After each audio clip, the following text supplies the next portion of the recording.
Pois ele decidiu me amar, e então eu posso livre andar.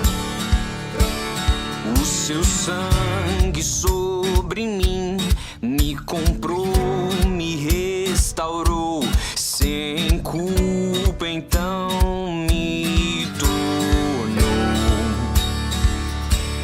O passado já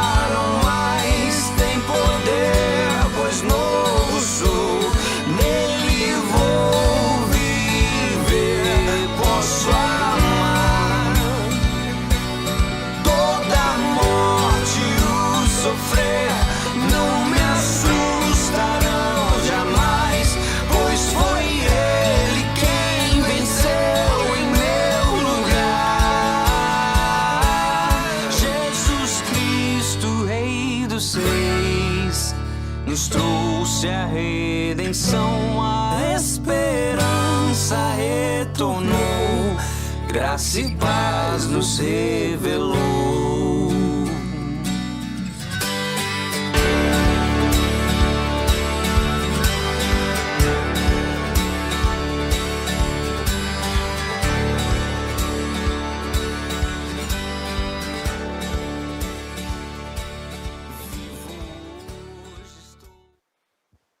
Que bom podermos nos reencontrar mais uma vez para adorarmos ao nosso Deus. Na semana passada nós tivemos uma experiência tão bacana com a ceia, todos nós reunidos numa sala.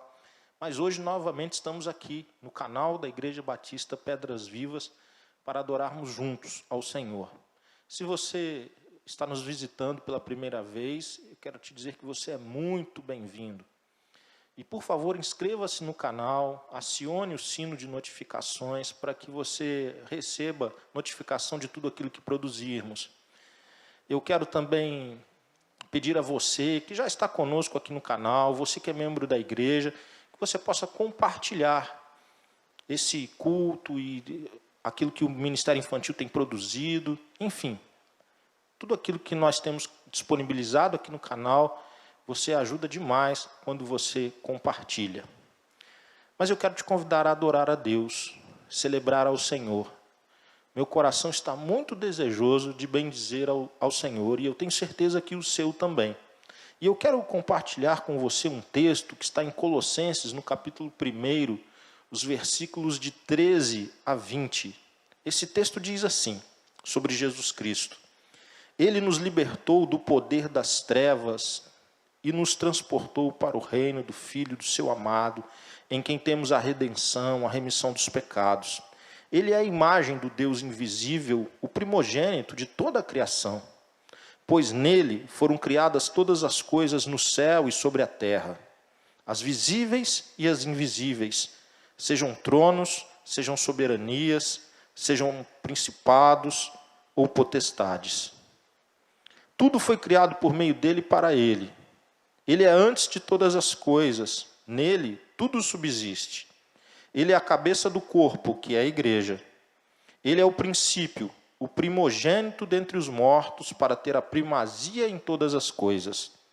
Porque Deus achou por bem que nele residisse toda a plenitude, e que, havendo feito a paz pelo sangue da sua cruz, por meio dele, reconciliasse consigo mesmo todas as coisas, quer sobre a terra, quer nos céus.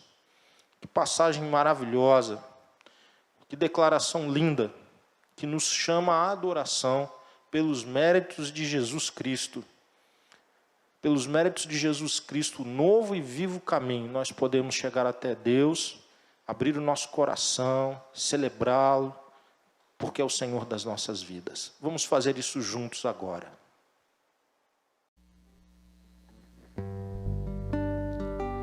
Boa noite, queridos irmãos. É uma alegria grande estarmos reunidos para adorar ao nosso Deus. O Deus que criou o universo, céu, criou o mar, criou o homem. E Ele nos criou para vivermos uma eternidade com Ele, uma plenitude com Ele. E por meio de Jesus Cristo, hoje nós podemos nos reunir, mesmo que virtualmente, para adorarmos a esse Deus que é soberano, que reina e que sempre reinará. Então eu quero te convidar a adorar a Deus com muita alegria no seu coração, por tudo que Ele é na sua vida, pelo amor dEle por nós, pelo cuidado que Ele tem tido. Vamos adorar ao nosso Deus. Nosso Deus é soberano, Ele reina antes da fundação do mundo. Nosso Deus é soberano, Ele reina antes da fundação do mundo.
Nesse momento eu quero te convidar a nós orarmos juntos.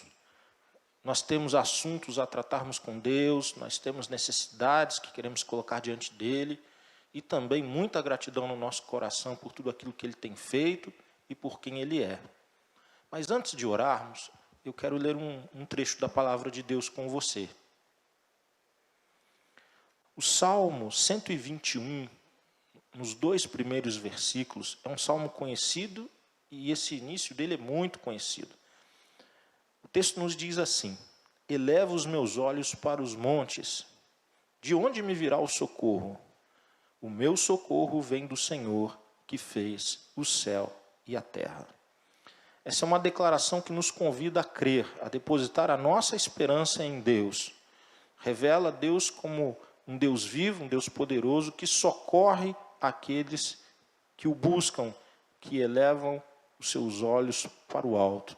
Então eu quero te convidar a exercitar agora a sua fé. Nós vamos orar juntos, nós vamos juntos buscar o socorro de Deus, que fez o céu e a terra e que a sustenta. Vamos orar. Pai, nós te damos graças pela oportunidade que temos de te adorar e te bendizer. Nós te damos graças também, Deus, por mais uma semana de tantas atividades em que o Senhor nos abençoou, protegeu, guardou. Te damos graças, Deus, por Jesus Cristo, o nosso Senhor, que tem tido misericórdia das nossas vidas, e é por causa dessas misericórdias que nós estamos de pé. Nós te agradecemos, Deus, porque um dia nós fomos alcançados com o Evangelho da salvação, e nós pudemos, Deus, entender o teu amor através de Jesus Cristo. Sabemos, Deus, que somos falhos, sabemos, Deus, que temos muito o que corrigir nas nossas vidas, mas nós te suplicamos, Deus, que nesse momento, pelos méritos de Jesus, o Senhor receba a nossa oração. Nós queremos, Deus, apresentar ao Senhor a vida das pessoas que estão enlutadas, famílias enlutadas, ó Deus, pela perda de entes queridos recentemente. Nós rogamos o consolo e o conforto do Senhor sobre a vida delas. Nós te pedimos, Deus, pelas famílias, as diferentes necessidades materiais, espirituais, dificuldades de relacionamento. Nós pedimos a tua intervenção, Deus, em nome de Jesus, a tua graça se manifestando nos lares. Rogamos, Deus, que haja paz entre os casais. Rogamos, Deus, que as crianças cresçam, Deus, em obediência aos pais e bem orientadas e amadas. Rogamos também, Deus, em nome de Jesus, pela vida dos nossos jovens, adolescentes, que enfrentam tantos desafios, Deus. Nós pedimos em favor deles, pedimos que a tua mão de bênção se estenda sobre eles também. E pelos nossos idosos, Deus, tão queridos, Pai. Visita cada idoso nessa hora, que recebam do Senhor o conforto, o encorajamento. Pedimos também, Deus, pelo nosso país, pelas autoridades do nosso país. Pedimos ao Senhor, Deus, que os dirija, governe sobre eles e que através deles, Deus, muitas bênçãos do Senhor sejam derramadas também sobre as nossas vidas, sobre a vida do povo de um modo geral. Deus, ensina-nos, Pai, a sermos igreja como o Senhor quer, como o Senhor planejou. Ensina-nos, Deus, a vivermos o Evangelho segundo a tua vontade, Deus. Corrija, Deus, aquilo que nós temos que estar desalinhado da tua palavra, para que sejamos igreja viva, para que sejamos igreja transformadora, multiplicadora, para a glória do teu próprio nome. Nós oramos em nome de Jesus. Amém. Glórias a Deus, nós podemos orar ao Senhor e agora nós queremos continuar adorando ao Deus da nossa salvação. Eu quero te agradecer da sua fidelidade, agradecer ao modo responsável como a igreja tem agido nesse tempo, mantendo nossas entradas para que nós possamos honrar com todos os compromissos que temos nesse tempo de pandemia.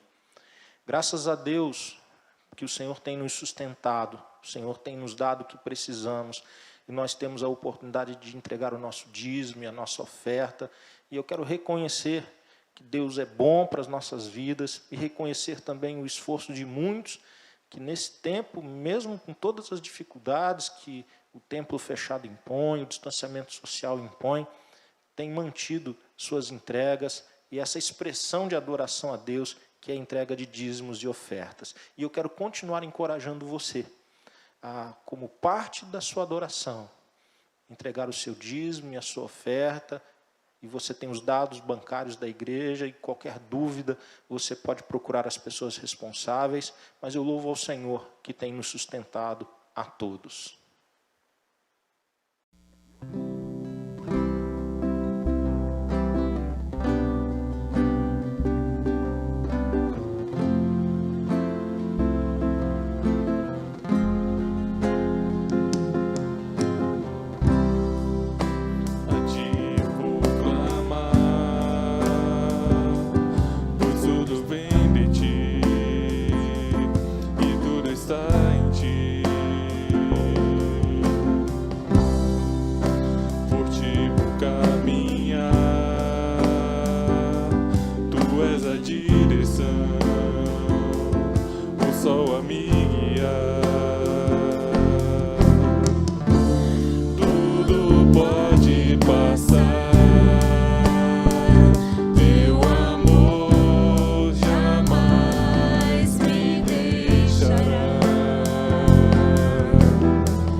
o mesmo Deus que criou os céus e mares, nós cantamos no início do culto, é o Deus que por amor se fez homem.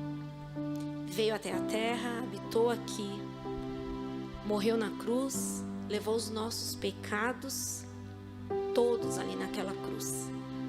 Mas ressuscitou, está vivo, e por isso nós temos e podemos ter uma vida livre, uma vida plena com Jesus. E é isso que nós vamos cantar. Eu te convido a adorar e continuar adorando esse Deus que por amor se entregou por nós.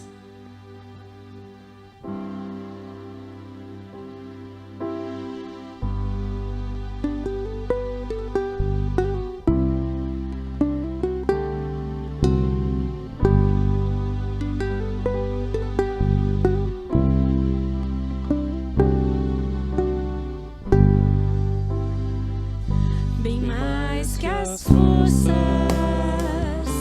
poder e reis, que a natureza e tudo que se fez, bem mais que tudo criado por tuas mãos. Deus, tu és início, meio e fim. Bem mais que os mares, bem mais que o sol e as maravilhas que o mundo conheceu, as riquezas, tesouros desta terra, incomparável és pra mim. Por amor, sua vida entregou, meu Senhor. Humilhado foi como a flor machucada no jardim. Morreu por mim, pensou em mim, me amou.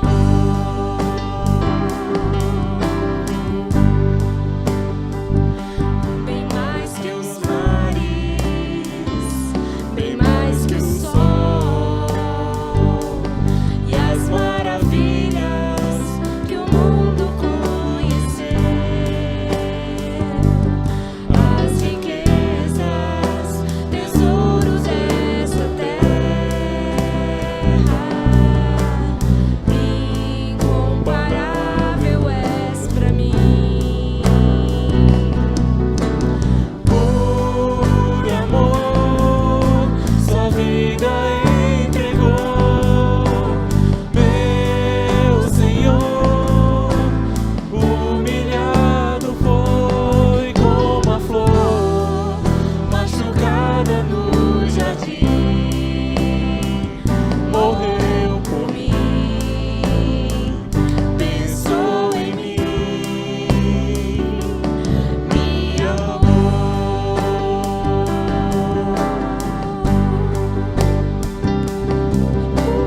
Por amor, sua vida entregou, meu Senhor.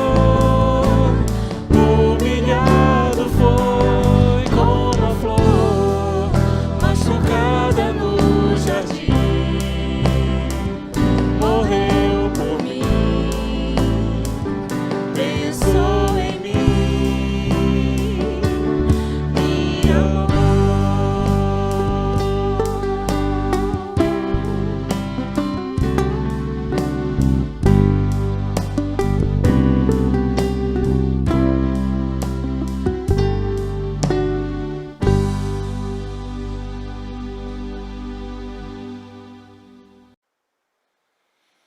Agora nós queremos juntos meditarmos na palavra do Senhor, refletirmos na palavra do Senhor, e nós estamos dando sequência a essa série de reflexões na primeira carta de Paulo a Timóteo, e hoje, já no último capítulo, no capítulo 6, a partir do verso 3, eu quero ler o texto com você.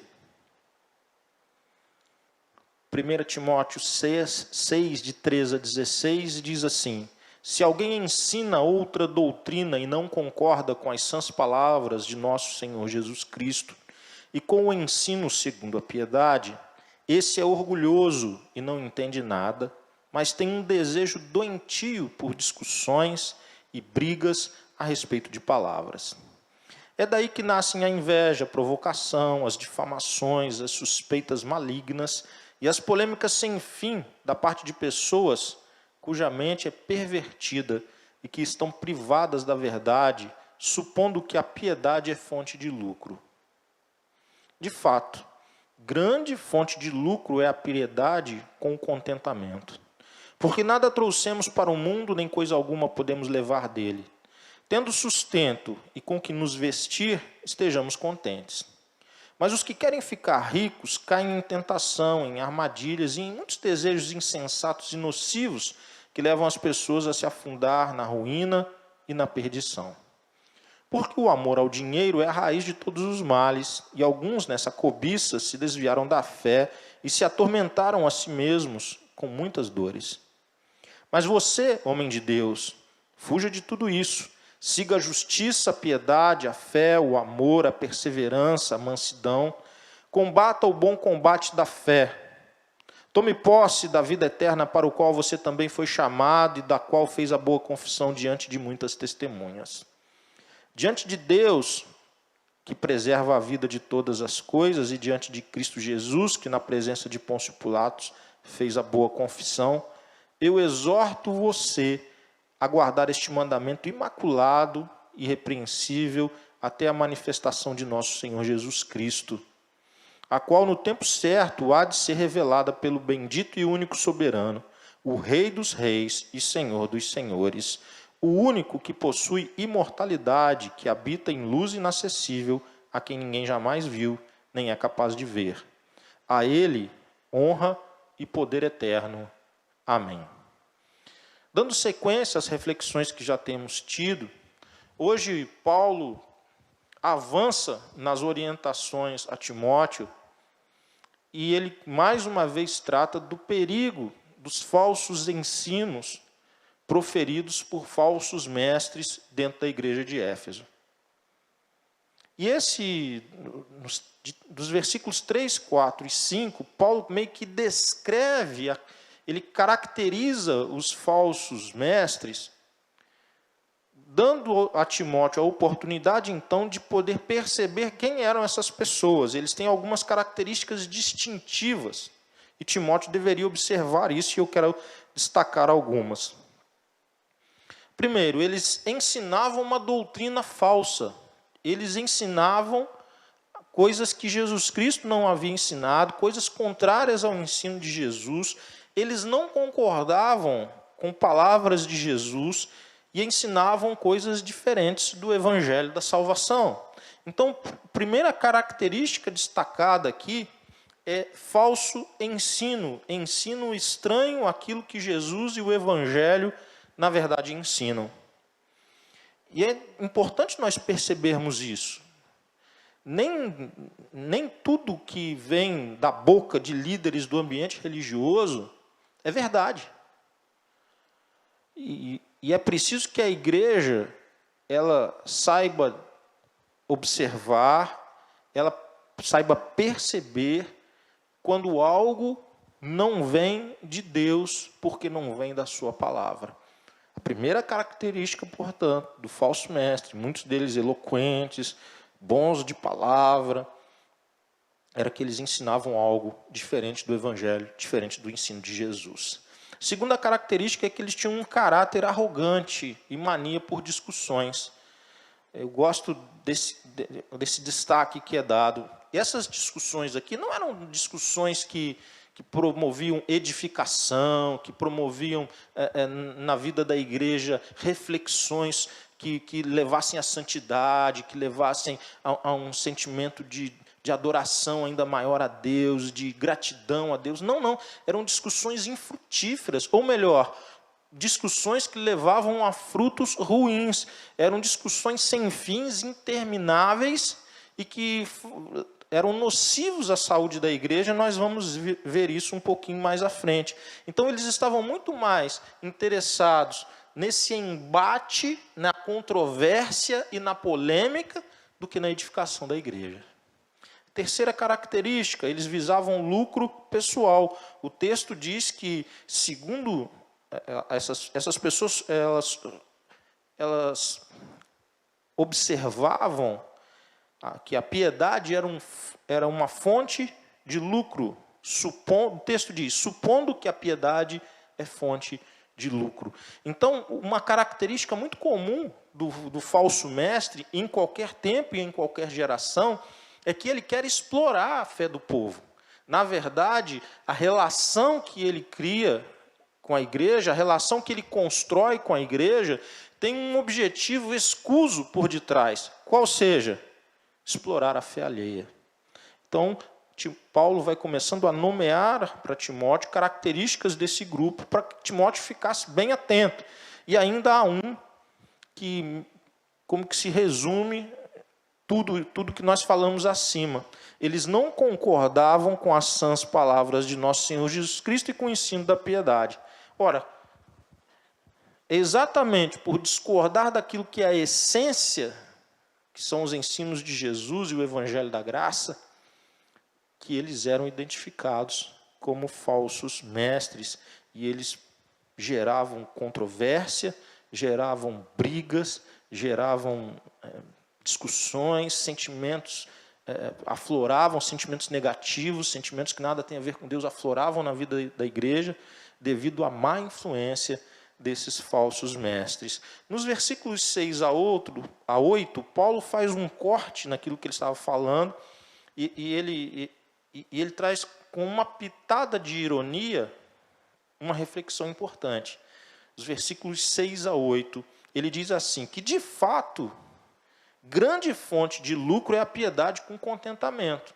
Já que ele tinha falado que o objetivo dos falsos mestres era explorar a igreja economicamente, ele diz, de verdade, o evangelho de fato é fonte de lucro com contentamento.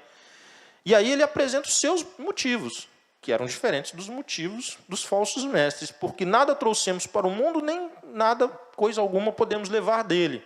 Tendo o sustento e o que vestir, estejamos contentes. Então, o lucro que o evangelho traz é o contentamento acima das circunstâncias, ou em diferentes circunstâncias. Esse é o grande lucro do evangelho, é poder viver a vida de modo contente, de modo realizado, de modo feliz, independentemente das circunstâncias. Então, Paulo está dizendo que mesmo num ambiente, mesmo numa circunstância de simplicidade, de humildade, é possível ser feliz por causa do Evangelho de Cristo Jesus. Por causa daquilo que o Evangelho de Cristo Jesus promove nas nossas vidas. Então, se eu tiver sustento, se eu tiver o que vestir, eu estarei contente, eu estarei feliz por causa de Deus na minha vida.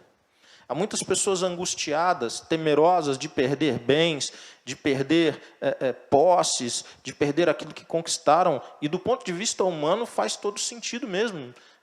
Faz sentido, eu não estou aqui a criticar. De fato, circunstâncias difíceis de perder aquilo que se custou para conquistar, aquilo que se conquistou honestamente, de forma suada, durante anos. Isso traz tristeza. Não é disso que você está falando, isso é natural. Se houver alguma perda, que alguém fique triste. Circunstancialmente, mas é algo maior, é que mesmo nessa hora é o evangelho que vem e traz consolo, é o evangelho que vem e traz conforto, é o que nós sabemos de Cristo, o que Ele fez e faz por nós, é a esperança que temos nele, que também nessa hora age em nossos corações, nos tirando da tristeza, nos tirando daquele sentimento ruim e nos fazendo olhar para o alto, olhar para a frente, olhar para onde vem o nosso socorro, que é no Senhor. Então é nessa hora também que o Evangelho, mais uma vez, faz diferença em nós, diferença no nosso coração e nos nossos pensamentos. Viver com menos não é ser menos feliz. Viver com menos não é ser menos contente. Viver de forma mais simples não é, de forma alguma, um exemplo de que Deus não traz suas bênçãos. Porque quem anda com Deus não está com Ele por conta de bênçãos materiais, mas reconhece que tudo que tem, o que come, o que veste, tudo que desfruta, veio de uma única mão para abençoá-lo, as mãos do nosso Pai eterno. Depois, no versículos 9 e 10, ele retoma aquilo que ele vinha desenvolvendo até o versículo 5. E ele diz assim: mas os que querem ficar ricos caem em tentação. Ele não tinha dito que os falsos mestres exploravam, observavam a igreja como uma oportunidade de lucrarem da igreja? Então ele retoma isso. Mas os que querem ficar ricos caem em tentação, em armadilhas e em muitos desejos insensatos e nocivos, que levam as pessoas a se afundar na ruína e na perdição. Porque o amor ao dinheiro é a raiz de todos os males, e alguns, nessa cobiça, se desviaram da fé e atormentaram a si mesmos com muitas dores. Ele agora fala sobre o perigo das pessoas quererem a riqueza a todo custo. O que precisa ficar muito claro logo de início, para que todo o restante da reflexão dessa sessão faça sentido. Não é proibido, não é pecado prosperar, não é proibido, não é pecado ter dinheiro, não é disso que Paulo está tratando. Qual é o problema, então? Do que ele está tratando? O problema é a relação com o dinheiro ou com os bens. Não o dinheiro em si, não o bem em si, mas a relação que se tem com o dinheiro, com o patrimônio, com os bens. A pessoa que se relaciona pecaminosamente com o dinheiro e com os bens, ela tem algumas características. Eu vou destacar algumas. A primeira, a riqueza, o bem material, é a razão maior da vida dela. Ela é dirigida por isso. A vida dela, ela o tempo todo mira isso. E todo o melhor que essa pessoa tem é gasto, é investido nisso. Então, o humor dela está diretamente ligado a isso. Se há ganho, há contentamento. Se há perda, é o desastre. A pessoa fica mal. Por quê? Porque aquilo, e somente o desejo de ficar rico e ter posses, dirige a vida dela. Então ela criou uma relação em que o objetivo central da vida é ganhar dinheiro, acumular riqueza. E ela tem muita dificuldade de responder a uma pergunta. E essa pergunta ela é bastante reveladora. Quanto é o suficiente? Quanto é o suficiente para a sua vida? Quanto é o suficiente para a sua família? Qual é o limite? O fato é que ter dinheiro não é problema, ter bens não é problema. O problema é quando nós nos relacionamos com os bens e com o dinheiro, tirando o lugar de Deus e colocando esse objetivo como o primeiro e, na vida de muitos, único objetivo de vida. O sinônimo de felicidade, o sinônimo de contentamento, o sinônimo de realização é exatamente quanto se tem na conta. Qual é o tamanho dos bens, qual é o tamanho da conquista material. É isso que está em jogo aqui. Veja que uma pessoa que não tem dinheiro pode cometer todos esses pecados. Logo, não é o fato de ter dinheiro ou não ter dinheiro, porque eu posso ter alguém que não tem um centavo, mas dirige a sua vida exatamente com essas características. É pecado do mesmo jeito. Porque o pecado não está em ter ou em não ter, mas o pecado é como eu me relaciono com o dinheiro e com o bem. É muito revelador isso. O modo como nós nos relacionamos com os bens e com o dinheiro revela muito sobre nós. Por exemplo, há espaço na nossa vida para o contentamento com conquistas espirituais? nós temos objetivos espirituais, de prosperidade espiritual, assim como nós temos de prosperidade material. Eu vejo pessoas fazendo projeções para a sua vida, para a sua carreira, e buscando conhecer e avançar no conhecimento. E tudo isso é bom, tudo isso é bênção, mas com um único objetivo, a conquista material. O que nós temos ensinado para os nossos filhos que de fato é vida feliz, vida contente, vida com significado? O que nós temos passado para os filhos e netos, para as futuras gerações? O que é uma vida realizada? Vida realizada é vida que tem dinheiro. Realização é sinônimo de ter dinheiro, e somente isso. Quais são os objetivos espirituais que eu e você temos planejado para as nossas próprias vidas e para as nossas famílias? Quantos de nós está em busca de crescer no conhecimento da palavra, de crescer no conhecimento de Deus, de ter a sua vida mais aos pés da cruz, o desejo de ser usado de forma mais eficaz pelo Senhor na evangelização dos povos? O texto aqui fala que essas pessoas, elas estão sujeitas, elas são de um grupo de risco, que é um grupo de risco que cai nas armadilhas, porque os desejos que vêm são insensatos e nocivos. Que tentações ou armadilhas são essas? Pela forma com que se vai prosperar. Então, pessoas que acabam obcecadas e tendo como único objetivo de suas vidas ganhar dinheiro, elas são pessoas que estão mais sujeitas a se entregarem a situações que as faz desviar-se de Deus e afastar-se de Deus. Posso dar alguns exemplos. Sociedade com pessoas que não prestam. Não pagar impostos. Se envolver em oportunidades escusas. E por aí vai.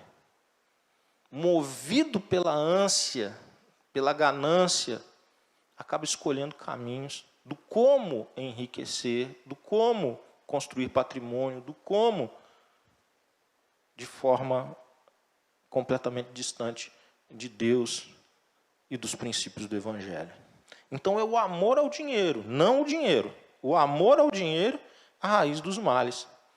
É a relação que nós construímos. Os princípios de Deus são esquecidos, muitas vezes sem perceber, é verdade. Muitas vezes a própria pessoa não percebe, e ela tem argumentos bons para isso. Olha, eu estou fazendo pela esposa, eu estou fazendo pelos filhos, e parece que aquilo ali tem um jeitão saudável, mas é engano puro. Já não há tempo para Deus. Já não há glória. A glória de Deus não se estabelece na vida da pessoa, porque a glória é dela mesma. O que nós vemos é que Paulo está colocando o dedo numa ferida aberta. Pessoas que fazem da riqueza e da prosperidade e da construção de um patrimônio a obsessão de suas vidas. A família fica em segundo plano, a alegria é determinada pelo lucro financeiro. As amizades elas são conexões de networking o tempo todo. São conexões do que essa pessoa que está em tal lugar pode abrir portas para mim, o que eu posso lucrar com essa amizade, com esse relacionamento, com a amizade com tal pessoa. Por quê? Porque a bússola da pessoa, a direção da pessoa é uma só. E isso pode atacar pessoas que estão na igreja? Obviamente que sim. Líderes da igreja? Sim. Pastores? Sim. Qualquer um. Não tem ninguém que tenha imunidade contra isso. E nós vivemos um tempo em que as pessoas são muito valorizadas na nossa sociedade por aquilo que elas possuem, por aquilo que elas têm. Então, o tempo todo nós somos bombardeados com essa ideia de que nós precisamos ter para sermos felizes, para sermos aceitos, para sermos queridos, para sermos amados, para sermos alguém.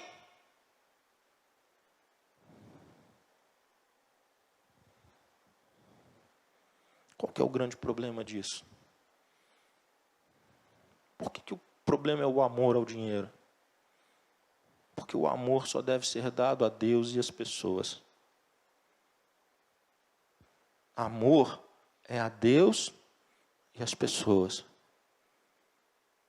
É servir a Deus e servir as pessoas. E o dinheiro? O dinheiro você usa para a glória de Deus. para abençoar pessoas. É uma inversão.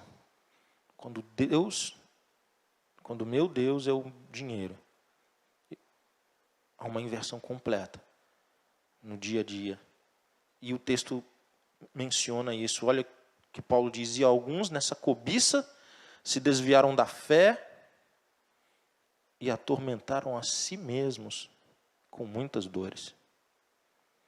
Não foram as outras pessoas que trouxeram tormento para ele. Ele mesmo trouxe para si, com as suas próprias mãos. Por quê? Porque se desviaram dos princípios do Evangelho, se desviaram da fé em Cristo Jesus, nutriram um relacionamento com o dinheiro e com os bens, colocaram isso em primeiro lugar nas suas vidas, sendo que somente Deus pode ter o primeiro lugar das nossas vidas.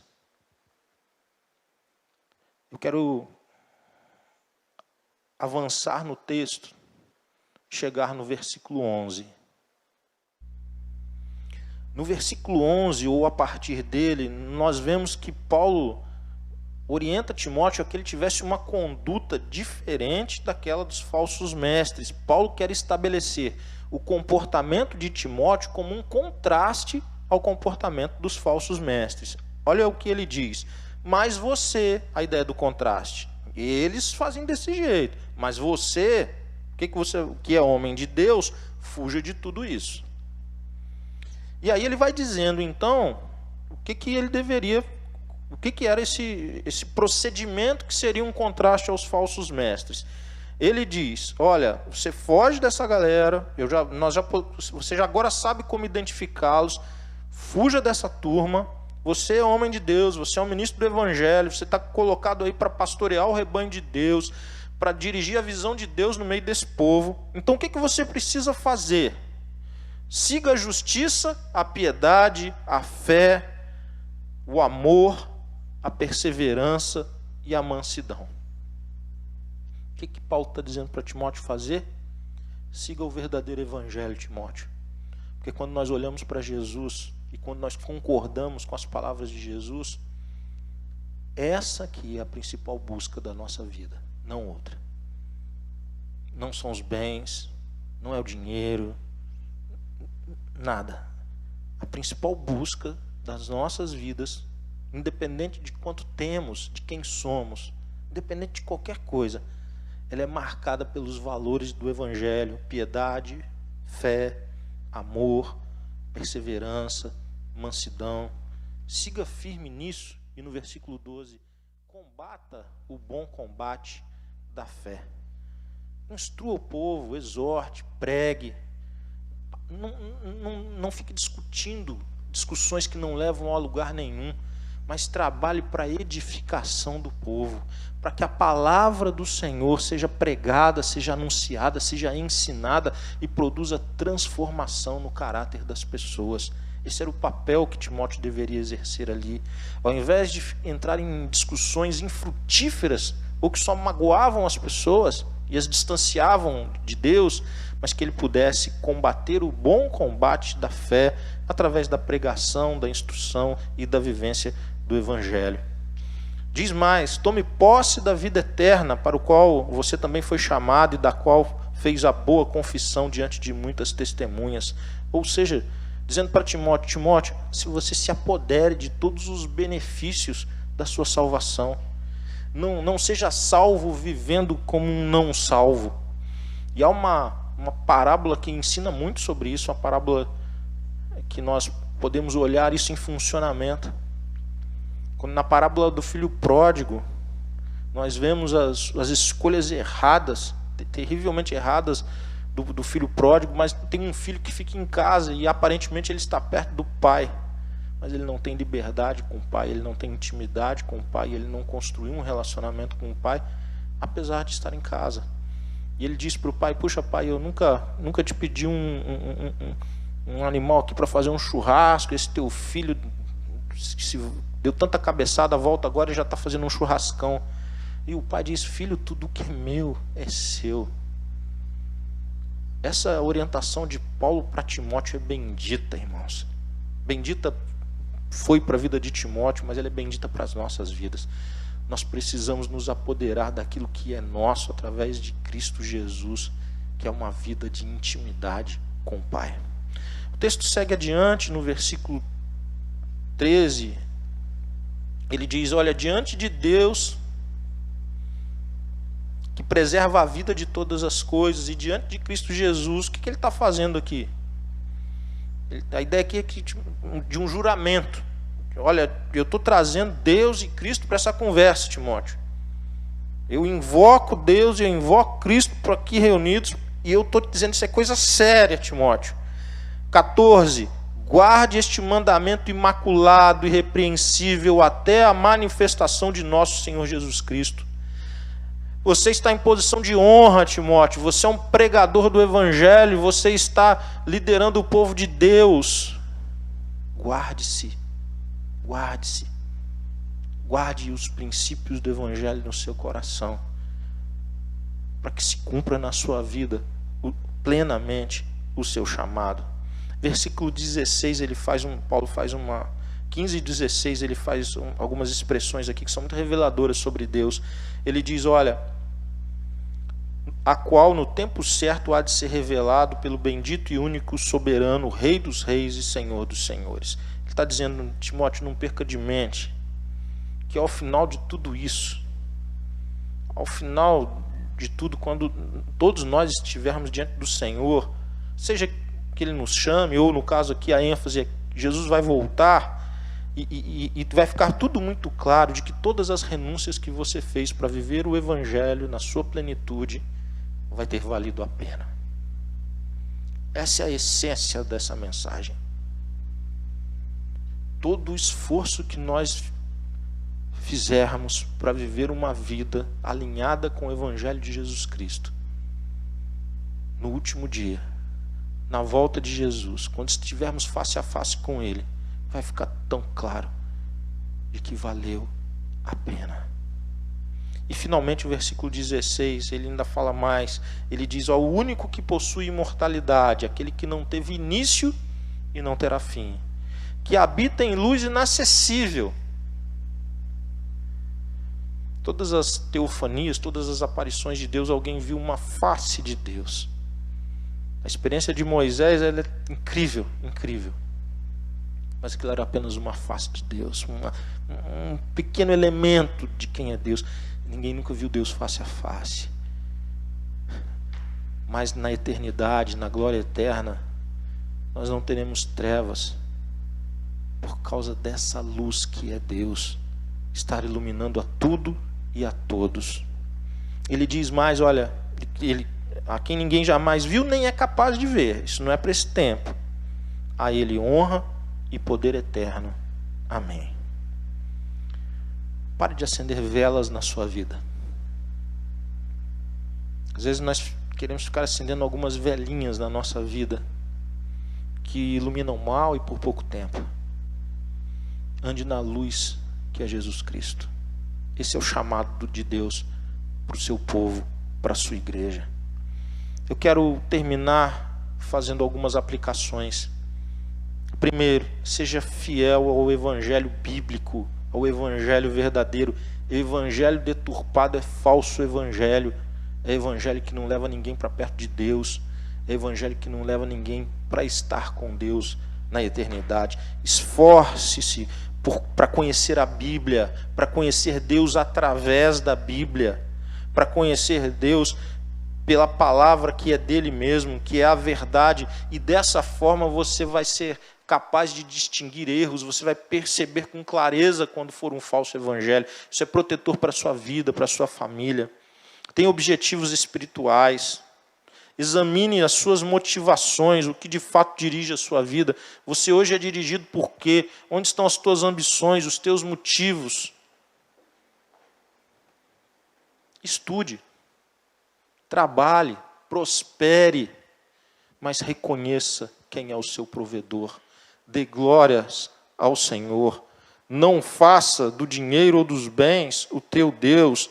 Não ame a não ser a Deus e as pessoas. Avalie como você tem investido seus recursos. Avalie o quanto você tem investido no reino com aquilo que Deus permitiu que você construísse. Responda interiormente, para você mesmo e diante de Deus, quanto é suficiente para você. Tenha ambições espirituais, estabeleça alvos, exercite a generosidade, envolva-se com o reino e confie e alegre-se no seu provedor. Esse é o lucro do Evangelho. Esse é o lucro do Evangelho, o contentamento no Senhor. Que Deus nos abençoe a vivermos isso que pregamos. Que Deus nos abençoe a vivermos vida de piedade, vida alinhada com o Evangelho verdadeiro. Vamos orar juntos, agradecer pela palavra do Senhor. Querido Deus, nós te damos graças pela tua palavra que nos alerta nessa hora de algo tão importante, Deus, e tão presente, que é um risco para todos nós, que é de nós fazermos, Deus, das conquistas materiais o nosso principal objetivo e fazermos do dinheiro o Deus da nossa vida, de amarmos ao dinheiro ao invés de amarmos ao Senhor e às pessoas. Ajuda-nos, Deus, porque nenhum de nós está imune ou isento dessas coisas. E nós somos bombardeados o tempo todo, mas dá-nos, Deus, uma fé viva e fervorosa, Deus, para que nós nos alegremos com as coisas do Senhor, para que nós nos alegremos com os princípios da Tua Palavra, com os princípios do Evangelho. E no Evangelho encontremos realização, felicidade, contentamento, na certeza de que o Senhor é provedor fiel para as nossas vidas e o Senhor não vai faltar. Te damos graças, Deus, pela Tua Palavra santa e bendita nesta hora. Que o amor de Deus, o nosso Pai, a graça salvadora de Jesus e as doces consolações do Espírito Santo sejam derramados de forma viva, rica e abundante sobre a sua vida, sobre a sua família, sobre todo o povo de Deus. Amém. Nós encerramos mais um momento de celebração e de culto. Eu quero te convidar agora a participar dos encontros de PGMs. Nós temos vários encontros em pequenos grupos multiplicadores. Nós chamamos de PGMs, que acontecem em salas online, através de aplicativos de encontro. Então eu quero te convidar agora a participar de um desses encontros com os irmãos aqui da igreja, para orar, para conversar sobre aquilo que nós podemos tirar de lição para as nossas vidas, segundo aquilo que acabamos de ver na palavra do Senhor. Você é muito bem-vindo. Na descrição desse culto, na descrição do YouTube, você tem um número que você pode acessar por WhatsApp, caso você tenha alguma dúvida, e você será respondido e orientado. Que Deus abençoe todos os encontros agora dos PGMs, em nome de Jesus. Amém.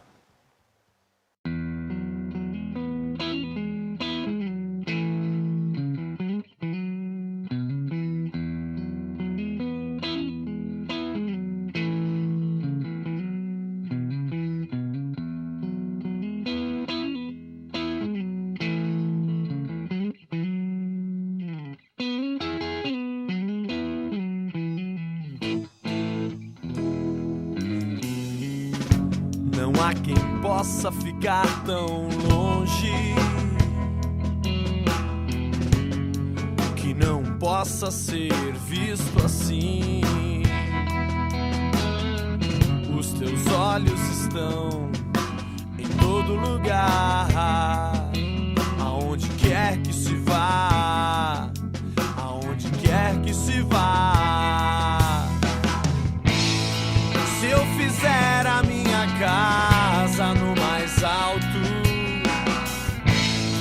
se eu armar a minha cama entre os mortos, os teus olhos vão estar, eu sei, em todo lugar.